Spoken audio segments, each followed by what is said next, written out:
If you followed the previous videos on peak performance, you already know how to energize yourself, how to calm yourself down. And we've talked about stress, particularly eustress. But we didn't talk about what level of stress is best. I've said that stress is necessary for peak performance, which is true. But what is the best level, the right level to optimally perform?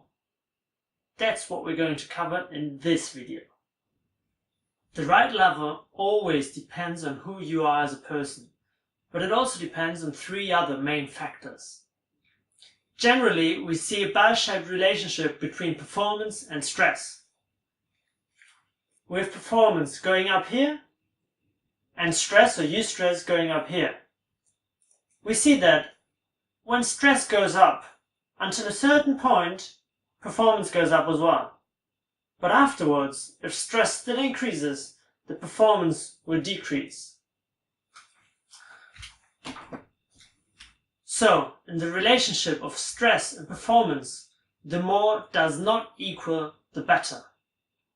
Until a certain point, it is beneficial to have stress, and after that, it's detrimental to your performance. And I will now explain you the three factors on which the right level depends. First, behavioral complexity.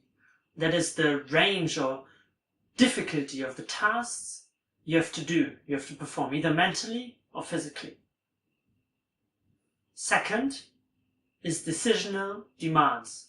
This is about whether you have to perform and decide quickly or whether you have time to think about it.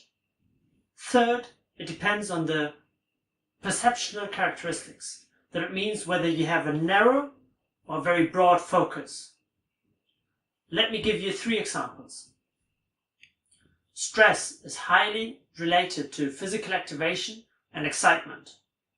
For example, when I play football and want to perform very well, if we think of the behavioral complexity, the first factor, it is great. There are a lot of different things that I should do to excel at football.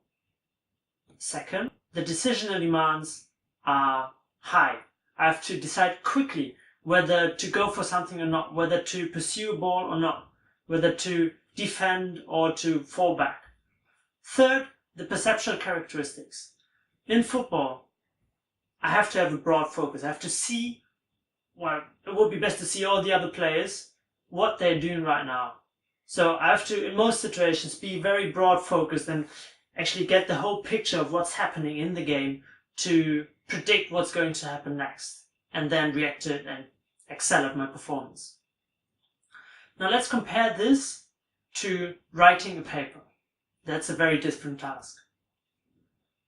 For writing a paper, the behavioral complexity is physically very simple, but well, we have to think a lot, right? You have to connect ideas and thoughts, you have to construct your arguments and stuff. Yeah. Second, the decisional demand is relatively low. You don't have to decide, like, now I have to go and do this, now I have to do this. That's not going to happen when you write a paper. Lastly, the perceptional characteristics. You're very focused, narrow. You have a narrow focus. You concentrate on what you're doing right now. You don't want to see everything what's happening around you, because that would rather distract you than help you in most cases to write the article. Now you could say I picked two examples from very different things, sports and writing. But let me give you a third example that really shows you that even within a domain there are huge differences. Now, I've talked about football already. Let's think about sprinting. 100-meter sprint. In a 100-meter sprint, the behavioral complexity is much lower than in football, because I just have to do the same thing all the time. Then the decisional demands are also not really required except for the start, when I have to start running. So I start running and then I don't really have to make any decisions anymore. I just have to keep going for 100 meters. And lastly, the perceptual characteristics. I don't have to have a broad focus either, because I just have to focus towards the end line. So even those two examples are in the same domain of sports, the characteristics and the level of stress required for peak performance is very different. So, looking at these three examples, we can clearly see that football requires the highest bodily activation or stress. Next comes sprinting and then writing.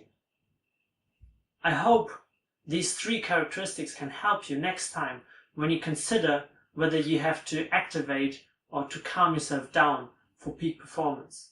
Consider behavioral complexity, decisional demands, and perceptual characteristics. Thank you for watching this series on peak performance. I really hope it helps you to recognize what you need in the future to perform well. If you have any questions about any of the concepts, please write them down in the comments below. Stay tuned for the next series that I will launch soon.